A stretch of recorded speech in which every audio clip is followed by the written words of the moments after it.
하나님 말씀 시편 119편 73절에서 80절까지 교독합니다. 73절 말씀 제가 먼저 받들어 봉독드립니다. 주의 손이 나를 만들고 세우사 사오니 나를 깨닫게 하사 주의 계명을 배우게 하소서. 주의 경외하는 자가 나를 보고 기뻐할 것은 내가 주의 말씀을 바라는 영광이니까. 인류사의 세계사 속에서 여러 가지 오해되고 곡해된 부분이 많이 있습니다. 그것을 다 하기는 이제 벅차고 일일이 하기에는 너무 시간이 지금 많이 간 것 같아요. 특히 우리나라 역사만 해도 지금 얼마나 왜곡되는지 엄청난, 우리가 이걸 조금만 다른 각도에 보면요, 우리가 너무나 많은 인류사 왜곡, 우리나라 국사 왜곡, 이런 데서요, 그냥 참 어처구니 없는 일을 지금 당하고 있다. 그런 것밖에 없어요. 가면 한두 군데가 아니니까. 본인들이 역사를 왜곡하고 인류사를 왜곡할 때는요, 자기의 욕심도 있겠지만은 어쩌보면은 하나의 그 이념, 하나의 주의를 가지고 그걸 관철시키려고 하는 그런 어떤 취지에서 나가다 보니까 결국 후대에 있는 사람들이 그게 엄청난 피해를 보는 거예요. 우리가 지금 지난 시간에 1894년에 있었던 그 동학난이 결국 이제 1894년이 동학난이 있은 해고 동학난 때문에 사실은 청일전쟁이 생기는 거거든요. 일본군이 개입하고 또 청나라가 개입하면서 우리나라에 우리나라가 아직까지 외국의 외교가 활동하지 않고 활발하지 않고 외교가 뭔지 또 외교를 해야 되는지 늘 중국 하나만 바라보던 우리가 외세 문화에 서양 문화에 일찍 눈이 뜬 일본, 얼마나 외세에 일본이 발달하냐면 중국도 깜짝 놀라는 거예요. 어떻게 해서 청일전쟁을 이기느냐? 어떻게 해서 러일전쟁을 이겼냐? 청일전쟁은 청나라와 일본하고 어떻게 의도적으로 일본이 전쟁을 일으키려고 좀 이렇게 했다 하는 거는 러일전쟁에서 일본이 이겼다. 이거는 순수한 외교전입니다. 외교전. 그래서 이런 그 외교력을 바탕으로 하고 있는 일본, 한국은 이거 중국만 바라고 있다가 중국이 저렇게 덜컥 일본에게 넘어가니까 일본에 대해서 일본이 원하는 대로 뭐든지 해야 될 수밖에 없는, 우리는 지금 일본 가면은 지금 여러 가지 일본이 뭐냐 하지만은요, 당시에 일본은 전 세계 사람들 중에서 미국, 영국, 러시아, 일본, 즉 세계에서 전체적으로 이렇게 무대가 되어지는 건요, 동양에는 유일하게 일본이었어요. 중국도 하찮게이고 한국은 아무것도 아니에요. 일본만 상대하던 미국, 일본만 상대하던 영국, 이런 거 열강이라 하는 그 나라가 바라볼 때는 일본이 유일한 자기들의 우방이고 튼튼한 자기들의 버팀목에 동양이 있는 거예요. 일본 빼고는 동양이 없는 거예요. 이런 점에 우리가 청일전쟁을 보는데, 청일전쟁과 우리나라에 있는 공산주의, 한국적 공산주의, 특별히 5.18 민주화운동, 이것이 얼마나 청일전쟁을 잘못 해석해 주는가 마찬가지로 5.18 민주화운동이라고 하는 이것이 얼마나 역사적으로 잘못 어떻게 되면 좀 만들어졌다 그러나요? 지금 현재 이용되고 있다 그러나? 이걸 활용하고 있다 그러나? 이것 때문에 결국에는 호남 지역이라고 하는 하나의 대한민국의 조그마한 땅덩어리에 어떤 지역이 전체적으로 대한민국 전체에서 보면 자꾸 떨어지는 거예요. 섬은 아니지만은 자꾸 섬처럼 계속해서 격리가 되어지는 현상이 나온다라는. 지금 이번에 금년 2016년 4월 13일인가 지금, 국회의원 총선이 있잖아요. 그 국회의원 총선 있는 건 우리 같은, 이제 자꾸 내가 이제 참 정치에 대해서 이 관여하고 정보를 들락하니까 뉴스 같은 게 자꾸 들어오죠. 이 지역에 있는 사람들은요, 거의 대부분이 누가 출마하고, 어느 당이 어떻고, 뭐 구미라서 더 특히 그런지는 모르지만은요, 영남이 전체적인 흐름이나, 안 그러면 제가 경상남도니까, 경남 지역에 가도 내가 어릴 때 내가 살아온 그거나, 지금도 마찬가지지만은, 그 당시에 내가 이 정치에 대해서 신경 쓴 거는요, 사실은 노무현 대통령이 자살한 사건, 그 사건 때문에 내가 정치인에 대해서 관심을 가지고 어떻게 대통령이 자살하느냐, 대한민국이 도대체 어떤 나라냐, 그래서 관심을 가지는 거예요. 그 전에 노무현 대통령이 국회의원에서 탄핵받을 때 내가 이 구미 한복파인데도 불구하고, 이 한나라당 이 한복파인데도 불구하고, 우리 교인들에게 한나라당이 타도해야 된다. 프랭카드를 일부러 2개를 만들었다니까. 아직도 있어요. 금호산에 아직도 하나 있는 거 있고, 또 하나는 어디 있는지 모르지만, 2개를 만들었어. 그걸 갖고 길거리다가 피켓을 걸고 내가 시위하려고 했다니까. 근데 하려고 했는데 성도들의 그 당시에 그 전체적인 분위기가 괜히 목사가 정치활동에 너무 나선다. 안 하다가 갑자기 그래 나서다가 콩코드 할 텐데, 이런 어떤 시각이 있어갖고 내가 차마 여기 한나라 이런 그게인지 몰랐지 뭐. 무조건 어떻게 대통령을 탄핵하느냐, 아무리 국회의원이라도. 그런데 알고 보니까 여기 손이 구미가 말이죠, 한나라당 아주 구직이더라고. 그때 알았다니까 내가 이 한나라 구직이라는 걸. 그래가지고 노무현 대통령이 자살한 내용이 도무지 목사로서는 이걸 그냥 넘어갈 수 없는데, 보통 사람들이 자살한 것을 그냥 예서로 이야기하고 대통령이 자살했다고 하는 것에 대해서 자살에 대해서 이게 나쁘다 이 말을 안 하더라고. 그래서 내가 그 부분에서 많이 이야기하고, 대통령이든 뭐든 간 자살은 어쨌든 안 된다 이런 쪽으로 이야기를 많이 했는데, 결정적인 거는 2012년 12월 19일 바로 지금 박근혜 대통령 대통령 선거하는데, 그때 내가 놀란 거는 분명히 표가 호남 지역의 표가 적어도 뭐 한 30-40% 정도는 박근혜 대통령 쪽으로 몰릴 거다. 왜냐하면 상대가 문재인 씨하고는 상대가 안 되는데, 그런 상대도 안 되는 사람하고 박근혜 대통령하고 하면은 이게 분명히 표가 적어도 한 30% 이상은 빠질 거다라고 이래 짐작을 했는데, 아니 투표율이 전국에 최고로 높고, 주민에 비하면 투표율이 전국에서 최고로 높고, 거기다가 문재인 쪽으로 표가 95%, 96%, 평균 90% 이상이 나오는 거예요. 그때서 비로소 이 지역이 뭔가 잘못됐구나.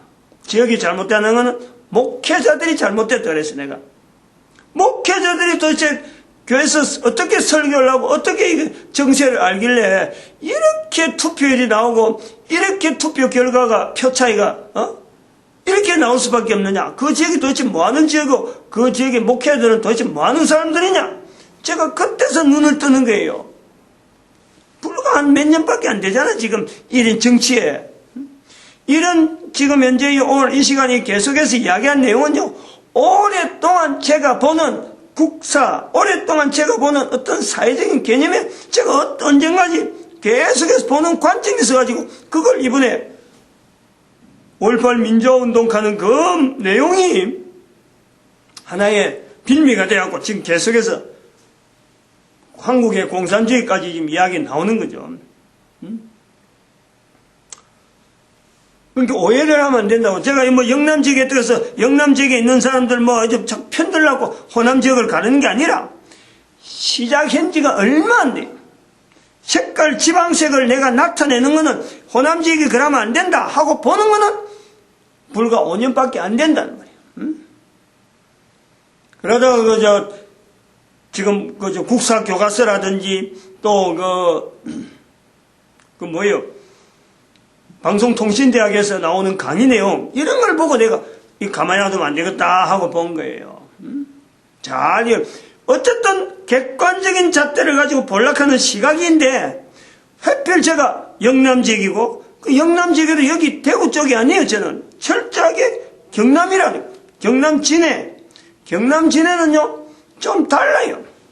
그게 색깔은요 이렇게 대구하고 이렇게 확 힘을 던지 박근혜 대통령한테 힘으로 친 것도 아니고 거기는 부산 이쪽에 또 하나의 야당 영사가 그것도 항상 꿈틀꿈틀하고 있는 거예요. 근데 야당을 해도 호남 지역처럼 아주 자기 편, 우리 편 아니면 안 돼. 그럼 지역 전체가 똘똘 뭉치는 거 아니라니까. 어떤 정치인 색깔에 난 이거 아니다 하면 분명히 지금까지 어떻게 왔던지 간에 이게 아니다 하면 딱 갈라쓰는 거예요. 그거는. 제가 그래요. 사람이 어떻다. 나오는 사람이 어떻다. 한나라당이 어떻다. 이런 거 생각 안 하고 대통령한테 탄핵하면 이런 건 아주 박살 내야 돼. 하는 그런 기질이 있단 말이에요. 영남 지역이 그런 게 있단 말이에요. 앞에 어떤 관계가 있어갖고 지역적으로 했고 나는 이 지역이기 때문에 어쩔 수 없이 가야 된다. 이런 건 없단 말이에요. 호남 지역은 바로 그 부분이에요. 근데 지금 4월 13일 대통령 선거를, 국회의원 선거를 하는데 봐봐요. 일반 사람들은 잘 모르는데, 인터뷰를 하는데, 광주 지역이나 이쪽에 인터뷰 나오는 사람들 보니까, 이 사람들은 한결같이 정치에 대해서는 자기들이 아주 깨고 있더라고. 완전히 정치, 어떤 환경이, 거기는 자기들이 제일 민주화, 자기들이 제일 정치적인 어떤 시각이 가장 밝기 때문에 다들 뉴스에서 호남 지역 사람들의 표가 어떻고 누구의 표가 어떻게 갈라지고 이렇게 신경 쓰는 줄 알고 자기들이 아주 자부심을 느껴가지고 그렇게 이야기하고 있어요. 그거는 그 지역 사람들을요 매스컴에서 이용하는 거고 그 지역 사람들을 그야말로 참 매도하는 거예요. 매도. 그 지역 사람들이 그걸 알아야 돼요. 정치적으로 이용당하고 있다. 철저하게 이용당하고 있어요. 지금 호남 지역 사람들이. 정치하는 사람들에서 정치하는 사람들이 하는 그 표현에는 지난번에 얘기했지만 이념 정치 노선이 있잖아요. 책을 만들어내고 하도 뒤에서 보이지 않지만 전체적인 이념적으로 막 밀어붙이는 이런 사람들까지 농민들까지 피해본다니까요. 그러다가 민주노총 이런 틈들 지역 전체가 손해보고 있고 지금 이용당하기 때문에 제가 지금 어떡하든지 객관적으로 이야기하려고 한 이걸 이해해가지고 어떡하든지 돌이켜야 돼요. 계속 이렇게 가게 되면 이 갭이 자꾸 벌어져가지고 정말 참 뜻밖의 사태가 또 나올 수밖에 없어요. 그래 될 수밖에 없어. 그건 또 하면 또 잊어갈 수밖에 없는 그런 상황이 나타난다고요. 어쨌든 사전에 자발적으로 좀 이런 게 가까워지는 국가라고 하는 이 단위 속에 어떠한 이 역사적인 발자국을 남겨야 돼. 국가를 위해서 어떤 일을 남긴다 하는 어떤 발자국을 남겨야지. 호남 지역의 현재 정부하고 호남 지역의 적어도 한 100년 사이에 호남 지역에서 국가에 기여한 내용이요 하나도 없다 해도 과언이 아니에요. 하나도 없다 해도. 뭐가 있어? 뭐 내놓을 게 있어? 아무것도 없어요. 적어도 이런 대구 이쪽이나 경북 쪽은요 물산운동, 우리나라 애정 일제시대 때 우리나라 물건 사기 운동, 물산 장려운동, 적어도 여기는요, 그런 맥이 흐른다니까, 그런 것이. 즉, 정부하고 국가와 더불어서 같이 고통하고, 같이 고민하고, 어떻게 하면 견디나갈까? 이런 흔적들이 여기 있다니까. 근데 그건 없단 말이에요, 그게. 그걸 만들어야 된다니까. 그런 것도 안 만들고 입으로 가지고 당대 민주화 해갖고요. 다음에 후대에 있는 후손들이 보고 정말 나눌 수 있는 거는 고통밖에 없어요. 나중에 가면은. 선조들이 뭐 했노 하겠죠. 그러니 이런 내용을 듣고 지금부터 자꾸 바꿔야 되니까. 가던 길에서 이게 뭔가 잘못될 수가 있다. 이걸 알아라. 하나 동학난 운동하고 한번 연결해 보야 돼요. 지금 시점에서. 우리 여기가 1894년 동학난이에요. 동학난. 동학난에서 여기가 1950년 한국전쟁. 그리고 지금 현재가 2015년, 2016년에 가죠. 앞으로 나갈 거예요. 계속 오고 있는데 여기 시점이 있단 말이에요. 그러면 요걸 한번 봐봐요. 여기서 여기까지가 한 60년 되잖아요. 60년. 60년. 그럼 여기서 여기까지가 이것도 한 60절이에요. 지금 이런 어떤 시기적으로 우리가 이런 역사적인 흐름에서 60년 주기라 하는 이 요령을, 이 어떤 요소를 한번 찾아보는 거예요. 그럼 이런 연대적으로 60년 사이에 있는 1894년, 1950년, 2016년이라는 거예요. 그 2016년을 왜 이야기하나 지금 요 이야기를 하는 거예요. 5.18 민주화 운동을 지금 언급하는 거예요. 다시 한번 봐라, 이 시각을. 여기서 2016년에서 5.18 민주화 운동을 다시 조명하자는 거지, 조명. 바로 보자는 거예요. 요거 바로 보는데 1894년과 1950년 연대가 연결되어 온다라는 거예요. 어떻게 연결되어 오냐? 이 전체가 똑같이 우리가 하나로 연결되는 내용은 여기가 공산주의라는 그 분명한 어떤 이념적인 노선이 있다는 거예요. 요소까지. 1894년에 누가 공산주의 이야기하나? 그냥 공산주의 요소가 있다 이거지. 그 다음 1950년은 우리 대한민국이 공산주의에 대해서 투쟁하는 아주 엄청난 업적을 남깁니다. 1894년에 나타난 여기에 주체가 뭐냐면 이게 농민입니다. 농민.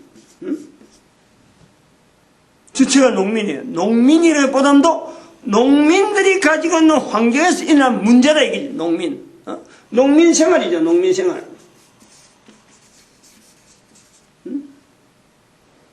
농민 생활 여기 이제 나중에 다른 말로 해가지고 나온 것이 이게 그 동학난으로 이제는 난으로 나오네요. 난으로 동학난. 그 다음에 1894년이 또 놓칠 수 없는 것은 이게 청일전쟁이에요. 이 두 가지가 있어서 1894년, 1893년 자꾸 그래. 이거 둘 중에 하나라도 빼면 안 되는 거예요. 하나라도 빼면. 적어도 동학난을 이야기하려면은 반드시 청일전쟁을 같이 염두에 둬야 돼. 대상은 동학난은 정부고, 광주 지역에 있는, 호남 지역에 있는 농민들하고 어떤 갈등 문제를 하지만요, 이것 때문에 청일전쟁이 일어났단 말이에요. 이것 때문에. 그리고 청일전쟁 때문에 사실은 이 1950년까지 넘어오는 여기서 여기 또 어떤 거 연결되겠어. 청일전쟁과 연결되는 것은 일본의 1945년에 일본의 항복. 일본 항복 있잖아요. 일본 항복. 일본 항복이 없으면 1950년에 나올 수가 없지. 그 다음에 농민전쟁, 농민생활이 왜 이게서 나오느냐 하면 여기가 바로 공산주의에 대한 마지막 우리가 마지막 보루란 말이에요. 보루. 마지막 보루였다니까. 그럼 여기서는 2016년 여기서는 현재 5.18 민주화 운동의 광주 지역을 보면은 청일전쟁의 버금가고 일본에서 계속 오는 건요, 5.18 민주화 운동의 시각에서 보면, 여긴 지금요, 뭐가 있냐면은,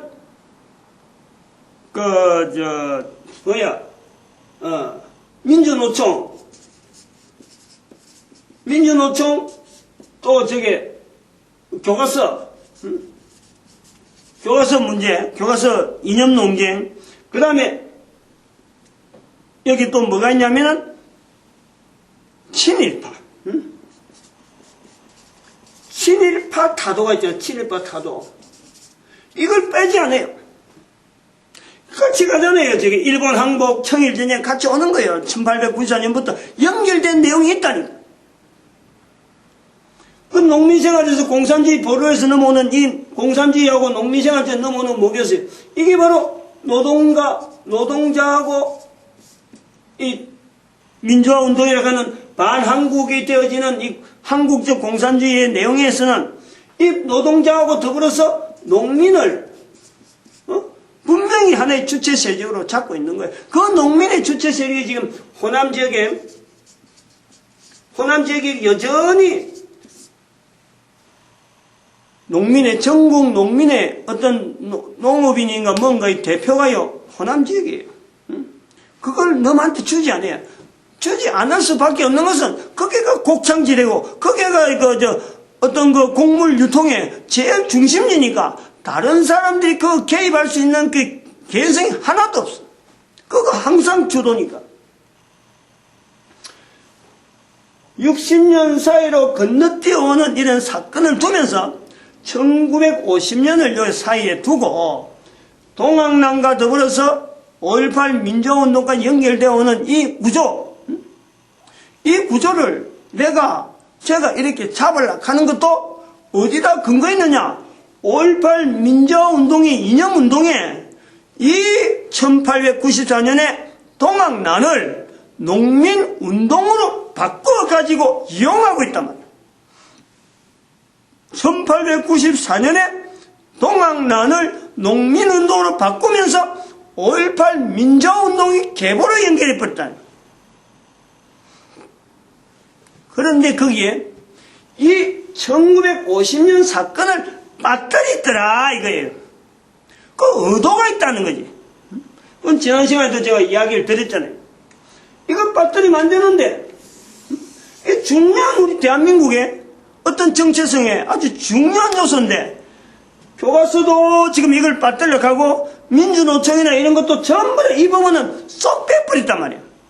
쏙 빼야 자기들이 1894년에서 여기까지 바로 직통으로 연결되니까 요거 연결해버리면 중간에서 뭔가 뭔지 출렁 안 그러면 큰 어떤 변론이 있고 나고 그래가 진통을 겪어야 5.18 민주운동을 가거든.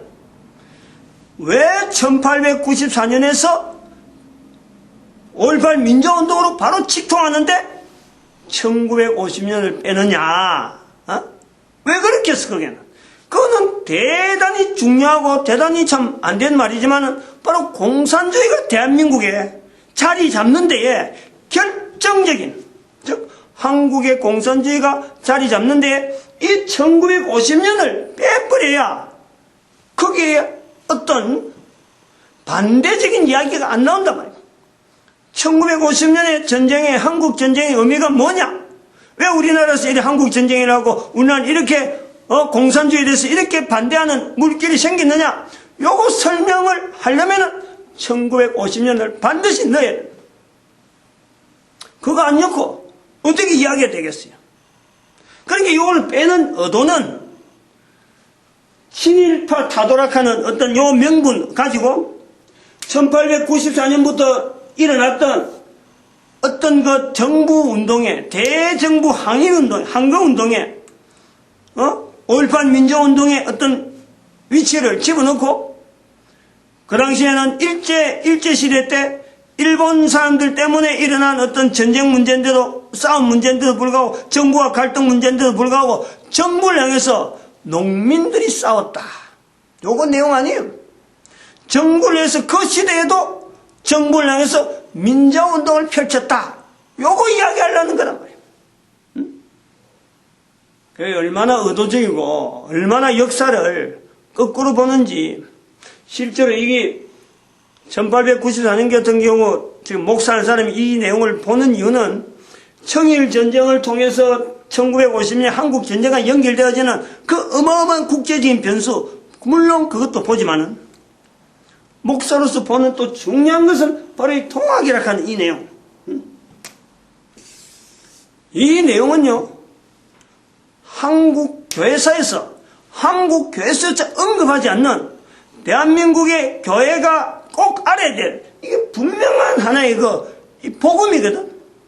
복음의 흐름이 지금까지 서양 쪽만 바라보고 있던 내용인데, 이 동학난은 서양에서 들어오는 1894년보다 한 30년 빠르게 1860년대에 중국으로부터 넘어오는 중국의 태평전쟁의 결과로 지금 이 동학이 우리나라에 형성되어지는 즉 기독교 형성이라. 이것이 경주 사람한테 경주에 있는 최재우씨가 받은 거예요. 최재우씨를 통해서 이것이 이루어졌다라고 하는 이 최재우씨라고 하는 이 요소예요. 최씨라고 하는 이 요소가 대단히 중요하거든. 바로 이 최씨의 최재우씨가 나중에 대한민국 뭐 정확하게 연결되는 것은 모르겠는데 대한민국이 기독교 들어와서 최봉성 목사가 나오는 거예요. 그 최씨를 저를 연결하고 이 최씨로부터 넘어오는 이 흐름에서 최씨라고 하는 이 성이 최라고 하는 이 성이 한자로 적었을 때 이게 복음을 나타내는 전도자의 발걸음이다 하는 것을 저는 그것을 보고 있는 사람이에요. 그래서 내가 최씨를 보는 거예요. 그런 아주 중요한 요소의 이 동학난을 보고 있는데 이걸 바꿔버리고 농민전쟁으로 바꿔버리니까 뭐 관심 없는 사람은 예수를 받겠지만 관심을 두고 반 사람 치고는요. 어쨌든 말을 한마디 해놔야 될 그런 어떤 필요성을 가지고 있단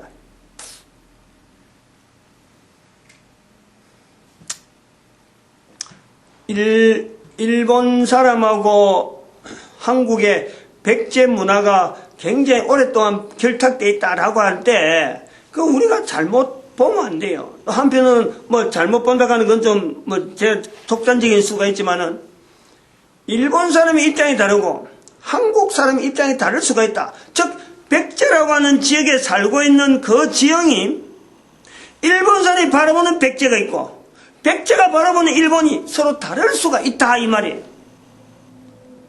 일본 사람은 거기서 수시로 나는 풍부하게 나는 곡물에 대해서 언제나 관심을 가지고 일본은 다른 어떤 지역보다도 백제 지역에 있는 그 호남 지역에 있는 그 지역에 늘 러브콜을 보내는 사람이에요. 러브콜을. 어떻게 하든지 가까워서 자기들에게 곡물을 지원해주는 그런 관계로 발전시키려 가는 거고 백제 지역에 있던 사람들은 그런 요소에 대한 요소를요 그렇게 자기들 일본 사람들처럼 깊게 관여하지 않죠. 그러니까 필요한 대로 호남 지역의 사람들이 일본 사람에서 청일전쟁을 해가지고 이런 이거 자체는 뒤로 빼버리고 일제시대 때 친일파 일본 사람에 대한 내용의 자체는 옛날부터 자기들이 우호관계에 맺은 거기 때문에 그거에 대해서 적극적으로 일본에서 반대하거나 이렇게는 하지 못하고 대한민국 사람 중에서 친일파를 지목해가지고 공격하는 거예요. 그러면서 공산주의를 했었던 1950년에서 이 공산주의를 반대했던 이 내용을 자꾸 무마시키는 이중적인 플레이를 하고 있다. 깨달아야 돼요. 역사를 지도를 알고 바르게 깨달아야 돼요. 이중적인 잣대가요 아주 깊어요. 그렇게 이중적인 잣대로 하지 말고 하나의 노선에서 일정하게 대한민국의 현재 처지가 어떠니까 과거에 어떻지만은 우리는 지금 분명하게 대한민국 정부가 나타내고자 하는 이 요선으로서 같이 우리 간다. 협력할 수 있는 시각으로 바꿔야 돼요. 괜히 친일파 이래가지고 막 자꾸 흠집내고 친일파 흠집을 내가지고 결국 이득 이득 보려고 하는 요소는요, 친일파를 해가지고 이득을 보겠다라고 할 때 뭐를 또 하나 노리냐면요, 중요한 요소도 하나 이야기를 해야 되겠죠.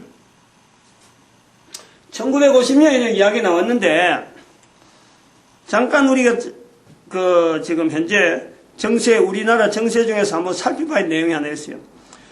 북한의 공산당 김일성이가 지금도 김정일이 김정은으로부터 내려오는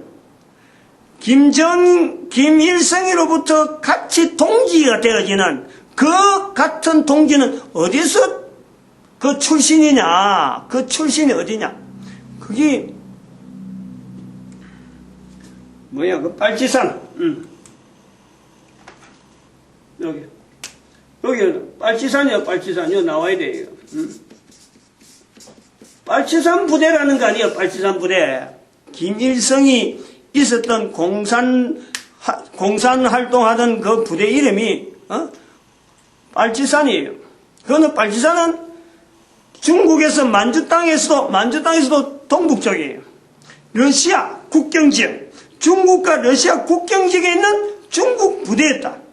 영향은, 공산주의의 영향은 중국에는, 그 당시 뭐 중국이나 소련은 다 같이 공산주의야. 누구야? 장개석도 다 공산주의 이론 가지고 나라를 바로 세워보겠다 하던 그 민주화로 이름을 바꾸는 그런 형태.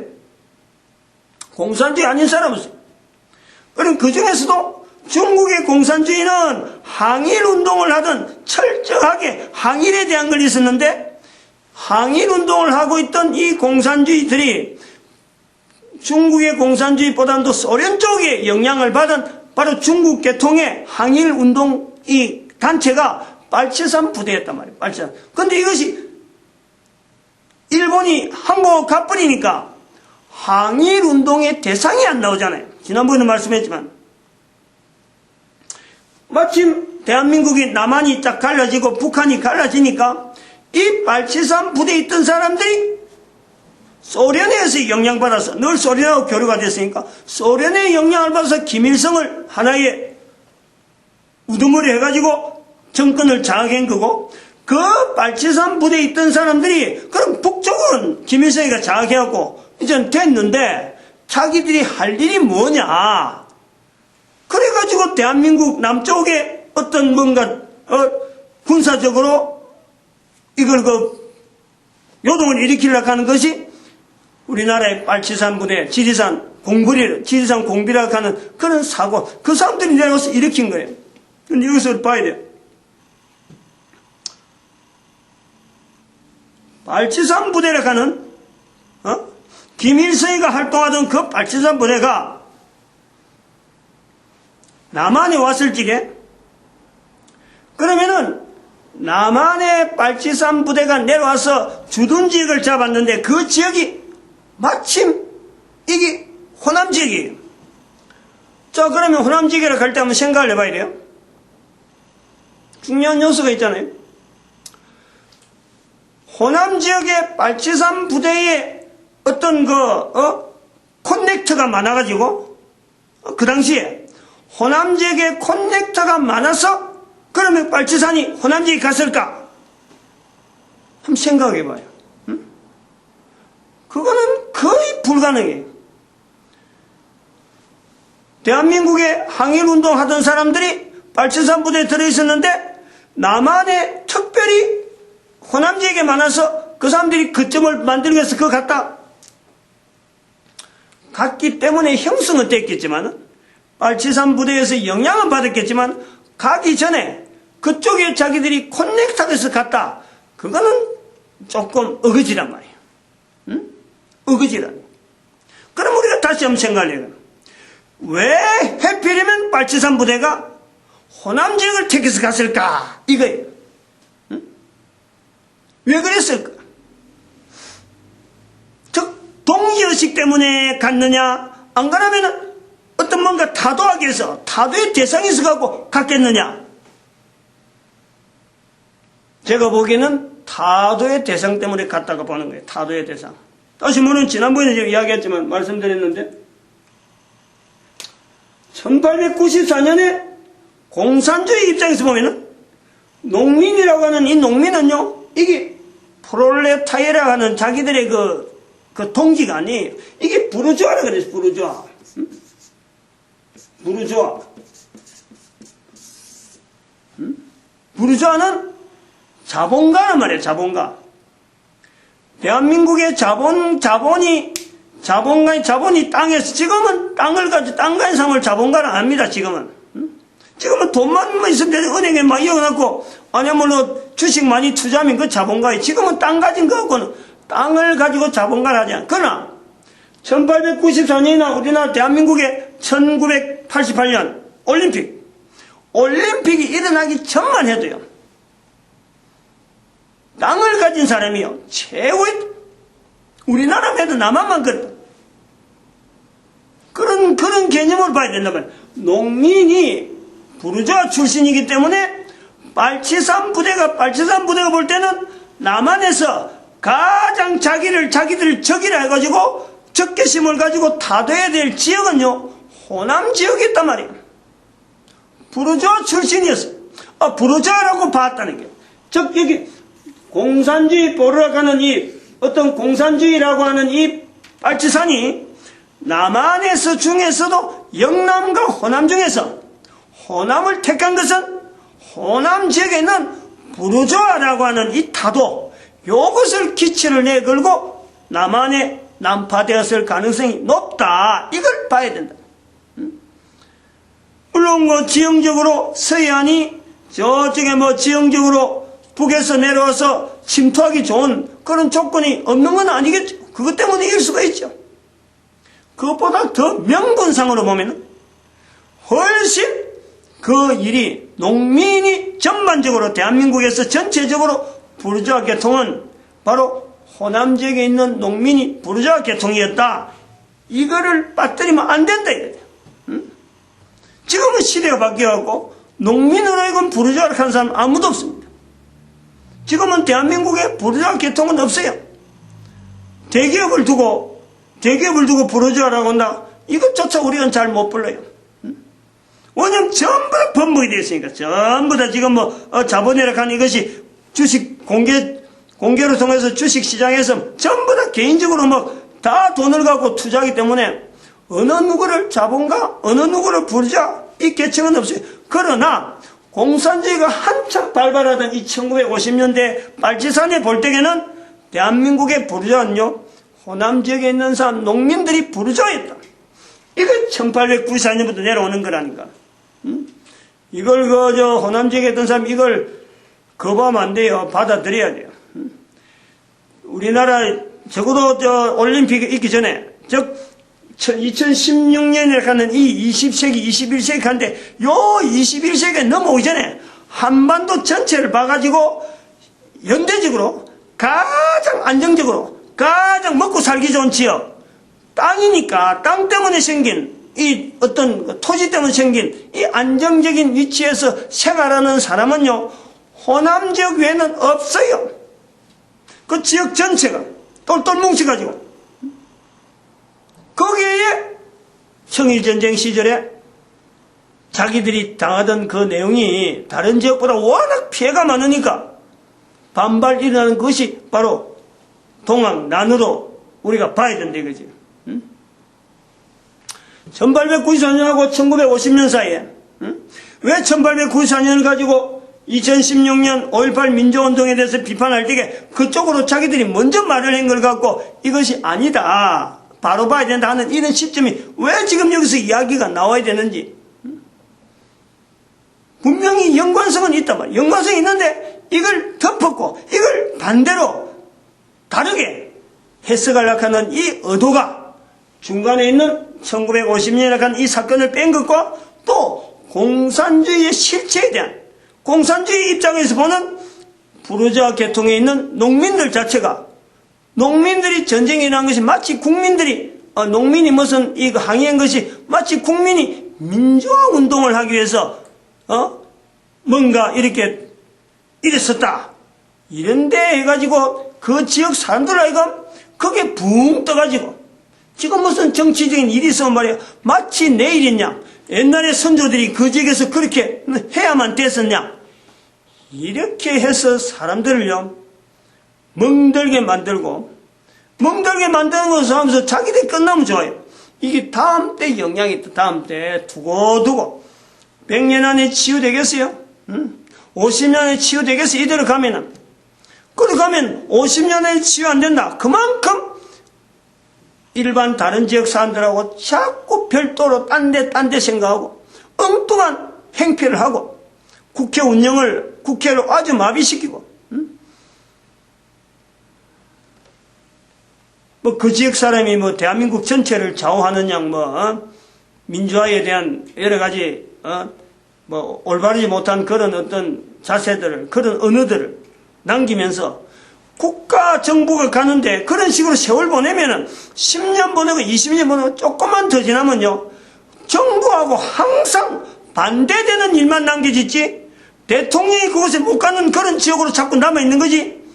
국가 발전에 전혀 영향을 주지 않고 발전적인 건 아니라 아주 딱 붙잡고 있는 그 요소로서요, 국민들과 사회도 분명히 금이 간다는, 이걸 알아내야 돼요. 요 정도에서 발치산 이야기를, 발치산이 왜 그 호남 지역에서 발전적으로 했을까 하는 이 요소에서 불호조화적인 농민에 대한 타도가 있다. 요 요소만 좀 제대로요 파악을 해도, 왜 발치산 때문에 노무현 대통령의 그 부인 이야기가 발치산 부대하고 연결되느냐, 이런 것도 좀 이해를 해야 되고, 왜 그걸 자익하고 계속 이야기하는지, 왜 김대중 대통령을, 전 대통령을 자익계통의 어떤 요소의 눈으로 말이야 계속 바라보는 국민적인 시각, 이걸 떨치려고 하면은 이런 역사적인 분명한 객관적인 내용 앞에 지역 전체가 지금 뭔가 휘둘리고 있다 하는 이 요소를 알아내야 돼요. 그래서 이념 정치 노선화 이걸 꺼내야 돼요. 응?